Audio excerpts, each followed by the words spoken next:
కృష్ణా నది తీరాన శాశ్వతమైన నగరాన్ని నిర్మిస్తున్న దార్శనికులు గౌరవనీయులు శ్రీ నారా చంద్రబాబు నాయుడు గారికి, ఆంధ్రప్రదేశ్ నిర్మాణానికి మూల స్తంభాలుగా నిలుస్తున్నటువంటి జననేతలు యువనేతలు అయినటువంటి శ్రీ పవన్ కళ్యాణ్ గారికి, నారా లోకేష్ గారికి, పివిఎన్ మాధవ్ గారికి, అదేవిధంగా వేదికను అలంకరించినటువంటి రాష్ట్ర మంత్రులకు, ఎమ్మెల్యేలకు, కార్పొరేషన్ చైర్మన్లకు, మీ భూమిని మీ కలలను ఈ రాజధాని కోసం అర్పించిన అమరావతి రైతు బంధువులకు, ఈ చరిత్రకు వారసులైనటువంటి తెలుగు ప్రజలకు, పొట్టి శ్రీరాములు గారి కుటుంబ సభ్యులకు, పాత్రికేయులకు అందరికీ కూడా మనస్ఫూర్తిగా ధన్యవాదాలు. ఈ కార్యక్రమం ఈ విధంగా చేసుకోవటం ఒక స్ఫూర్తిదాయకమైనటువంటి విషయం. ఎందుకంటే మన చరిత్ర ఒక త్యాగం నుంచి పుట్టినటువంటి చరిత్ర ఈ తెలుగు చరిత్ర. అంటే 58 రోజులు రాజకీయ నాయకులు చర్చిస్తుండగా ఒక మనిషి హృదయ స్పందన మాత్రమే తెలుగు ప్రజల గౌరవాన్ని నిలబెట్టినటువంటి పరిస్థితి. అంటే ఆ రోజుల్లో పొట్టి శ్రీరాములు గారు కాంగ్రెస్ వాది, ఆ రోజు బలమైనటువంటి ప్రధానమంత్రి నెహ్రూ గారు.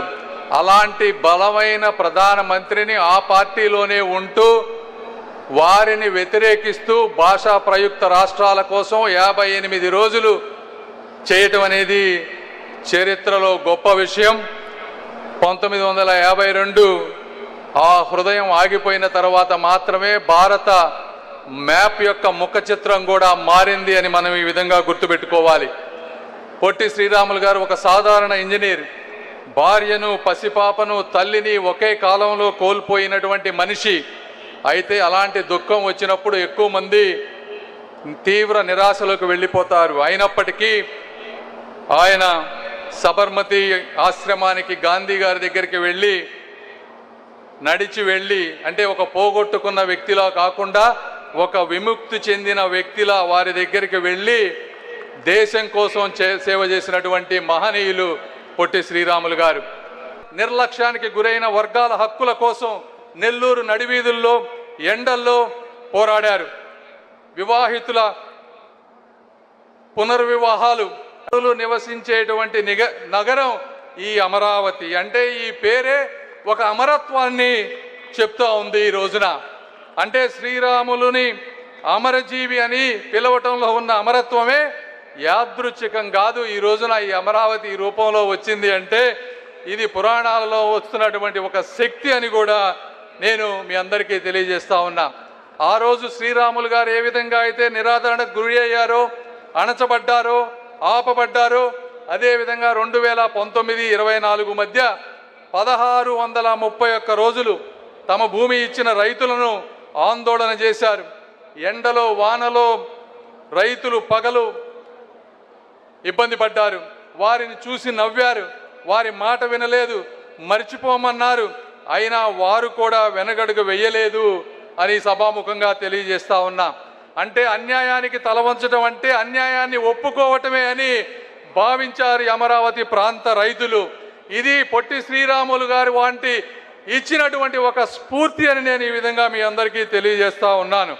శ్రీరాములు గారు ఆ రోజు రాష్ట్రం కోసం ఏ విధంగా అయితే పోరాటం చేశారో, ఈ రోజు ఈ ప్రాంత రైతులు ఒక రాజధాని నిర్మించడానికి కూడా అదే విధమైనటువంటి పోరాటం చేశారు. అంటే ఒక త్యాగం మీద మరొక త్యాగం నిలబడింది. ఇలాంటి త్యాగాలే జీవన నాగరికతలను నిర్మించబడతాయని సభాముఖంగా మీ అందరికీ నేను తెలియజేస్తా ఉన్నాను. అదేవిధంగా శ్రీరాములు గారు ఇచ్చినటువంటి త్యాగానికి అన్న నందమూరి తారక రామారావు గారు సాంస్కృతిక రాజకీయ స్వరాన్ని అందించారు. అదేవిధంగా ఆ తర్వాత అదే విధమైనటువంటి సంకల్పం ఈరోజు గౌరవ ముఖ్యమంత్రి నారా చంద్రబాబు నాయుడు గారు చూస్తూ ఉన్నారు.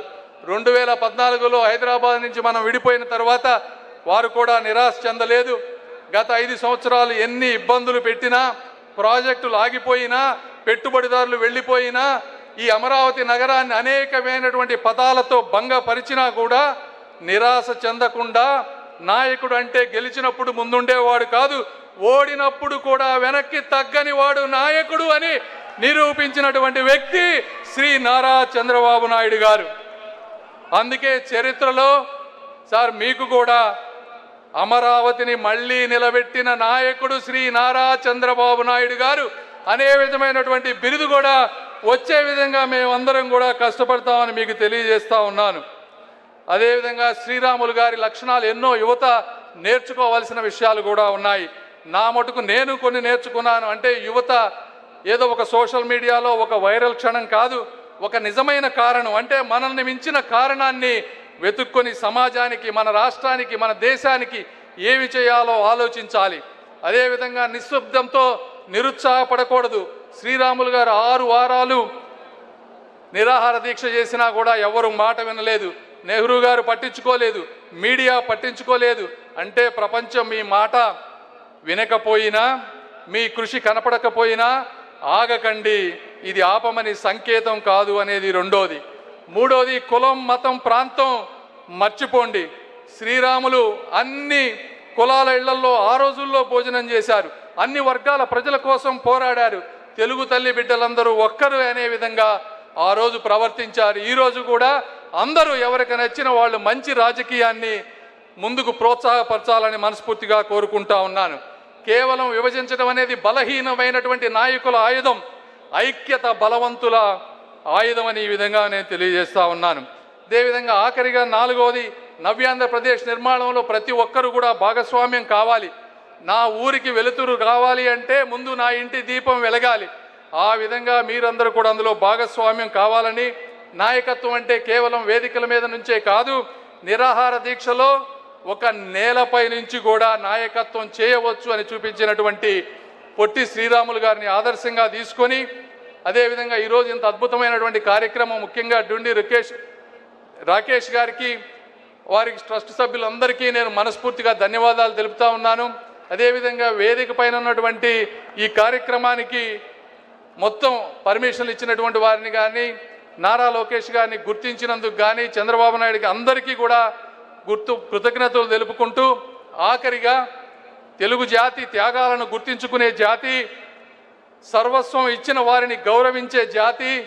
ఆ రోజు 58 రోజులైనా, ఈరోజు 1631 రోజులైనా సరే ఆపిన, అడ్డంకులు సృష్టించినా తిరిగి లేచి నిర్మించే జాతి ఈ తెలుగు జాతి అని తెలియజేసుకుంటూ, అమరావతి అంటే కేవలం రాజధాని నగరం కాదు, అమరావతి అంటే పొట్టి శ్రీరాములు గారి త్యాగానికి సమాధానం అని తెలియజేసుకుంటూ, నా అవకాశం ఇచ్చిన మీ అందరికీ కూడా మనస్ఫూర్తిగా ధన్యవాదాలు తెలుపుకుంటూ సెలవు తీసుకుంటున్నాను. Thank you Chandrashekhar garu for that wonderful speech. And ఇప్పుడు the honourable BJP state president, party president Shri PVN Madhav garu, very dynamic leader, వారిని మాట్లాడవలసిందిగా రిక్వెస్ట్ చేస్తున్నాము. మాధవ్ గారు ప్లీజ్.